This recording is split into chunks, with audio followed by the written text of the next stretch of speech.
Welcome, welcome, welcome, welcome, welcome. You get many welcomes because why not? We all deserve to be welcomed. Sometimes you just want to welcome someone into a space, welcome someone into a day, wish them well. I like, I love to wish people well because that's really what we need in life, right? We just need that something uplifting in our days. All right. Quick visual descriptor before I go too far. I have long brown hair, glasses, pink shirt, silver bracelet, coffee mug in hand. I got some beautiful trees behind me. We have some flowing water. There's insect song. I've heard some birds singing. It's wonderful. And we are in the public park space near the river. Get your coffee, tea, whatever it may be, whatever gets your day going, and just whatever makes it amazing. You deserve an amazing day. You most certainly deserve an amazing day.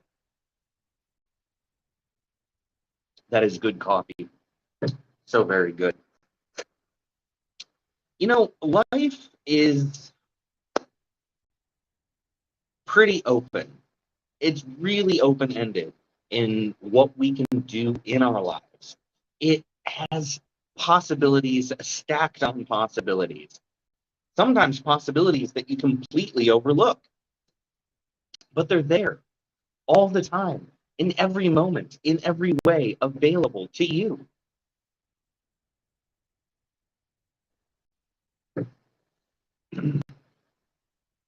How adventurous are you?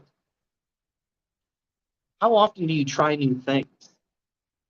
Do you go out of your way to try new things, or do you just follow your rhythm? We all have a rhythm. We get into these fixed schedules, these repetitive motions, this is what I like, this is what I do, this is how my day plays out kind of situations. I'm sure if you wanted to go to a restaurant, if I just said, would you like to go to your favorite restaurant? You have like a very specific place picked out. But if I just said, let's go out to eat, your mind is probably going to jump to a handful of things that you're like, oh, all of these things are acceptable places to eat. But don't you have more choices like around you? Don't you have a wider variety? Aren't there more things you can do? I'm sure there are. And the reason I bring that specific point up is because you can actually translate that to the rest of life. If you think about doing something to have fun, you probably have very specific things in mind. I mean, there might be a number of them. Maybe you can think of 5, 6, a dozen different things you could do. But are those your only choices? And why are those your choices? I'm sure they're very fun. I'm sure you enjoy doing them. But have you tried other things? Have you looked into what else could be available around you? And that's really the point I'm getting at. Being adventurous in life sometimes is just stepping outside your bubble, stepping outside the pre-made choices you have in your head. If someone says, hey, let's try this, and you've never done that, part of you might be like, I don't know. And then another part's going to be like, well, maybe we should. Well, you should. Try it. Do it. I'm not saying you should just do anything. Someone says, let's go skydiving, but you're incredibly afraid of heights or jumping off things. Maybe don't go straight to that. But that doesn't mean that you can't. Maybe you just need something to warm you up, to get you moving in that direction. Someone says, hey, let's go play laser tag. Let's go paintballing. Why not, right? Maybe you already like those things, though.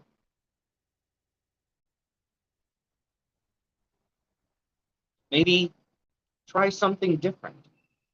If what you're doing in your life for your own fun is usually very active, very energetic activities, why not go the completely opposite direction? Try things more sedate, slower, calmer. Go to one of those bookstore cafe combos, get yourself a drink, read a book right there on a couch in the store. You can do that. Join a yoga class. Take up meditation. Look at all the possibilities of all the various things that you can do. Being adventurous is not just about going on a grand adventure. Being adventurous is being open to the possibilities of many different things that can come along. There's a bee in my coffee. Well, that's unfortunate. Sorry to be distracted. But the point is, we have to be open. We have to allow ourselves the flexibility to do different things, to try new things, and to question why we're doing the same things over and over again. Adventurous is changing up your schedule. You always go to a specific group or class on a specific day, but something else comes up and you're like, oh, I'd like to try it, but I that's the day I do this. Well, no, go ahead and try the new thing. You've been doing that other thing, so try the new thing. And that is adventure in life. Sometimes it's little things. Sometimes it's buying a different flavor of coffee at your local Dunkin' or Starbucks or wherever you go. And sometimes it's getting in a go-kart and racing around a track because maybe you haven't done that since you were a teen. Maybe you've never done it. Why not? Give it a shot. Being adventurous is going on a camping trip instead of going to a hotel. Being adventurous is taking a staycation instead of a vacation. Being adventurous is sleeping in. And I know that last one doesn't sound adventurous, but we do get into these schedules and these rhythms where maybe no matter what, you're always getting up at the same time, weekday or weekend. So, yes, sleeping in on any given day is adventurous.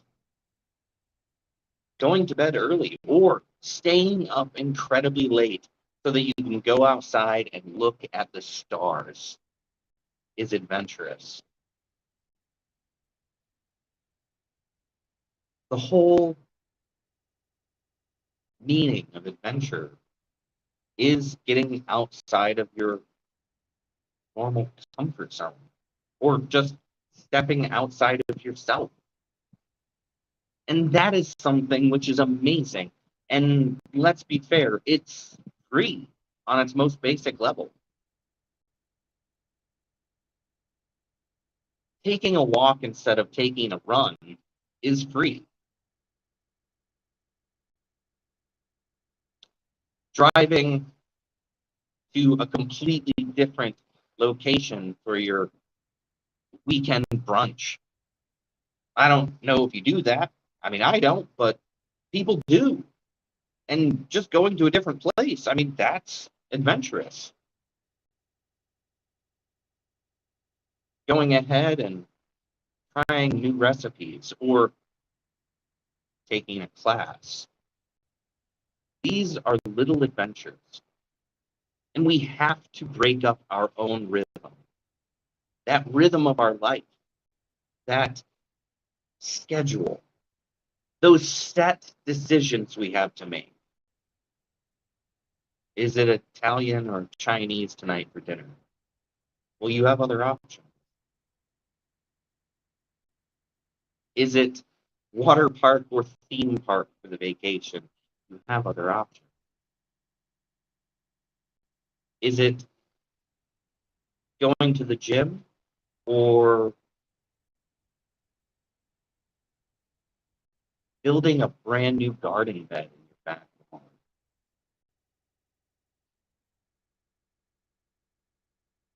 But these are very small examples. I invite you to step outside your rhythm, your schedule, and the set choices that you normally make. I invite you to try new things and to do things that maybe you never would have thought of having done.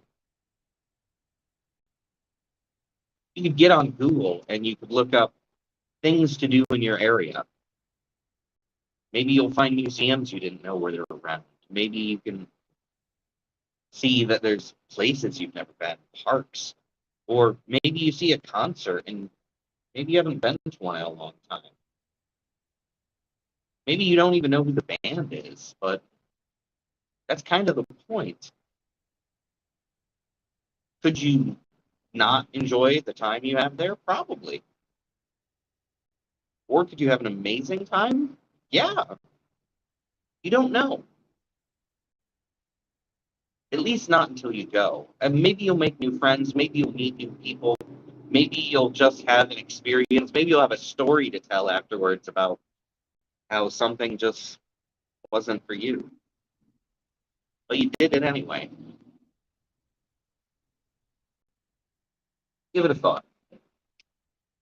And get yourself an extra cup of coffee, tea, whatever it may be. You deserve one.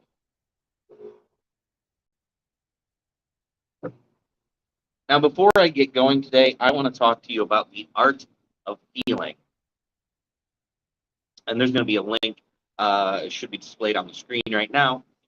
But there's also going to be a link somewhere nearby, probably in the chat or the comments, depending on where you're joining me.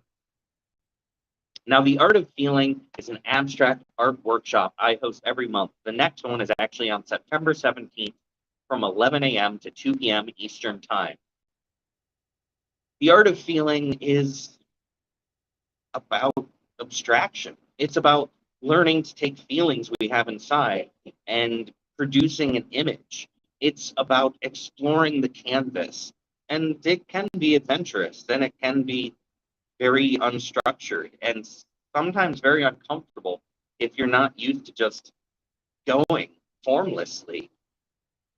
You don't have to have any art experience to join one of these workshops. Whether you've never painted before or you've been painting for years, there's something for you to gain from the art of feeling. And the only things you need are something to paint with, something to paint on, and some paint. Now, if you go to my listing on Eventbrite, you're going to see some recommended art supplies, as well as a link to my Amazon storefront where you can buy some budget supplies that I have listed there, but that's not necessary. All you need are some things to paint. Canvas or paper, it's fine and it doesn't matter. Well, name brand acrylics or the apple barrel and crafter's closets that I usually use for a lot of my abstract painting. It doesn't matter. What does matter is that you open yourself up to the possibilities of exploring and doing something that doesn't necessarily have to have a direction. During the workshop, I will cover some techniques. We'll talk a little bit about some abstract artists and some art history.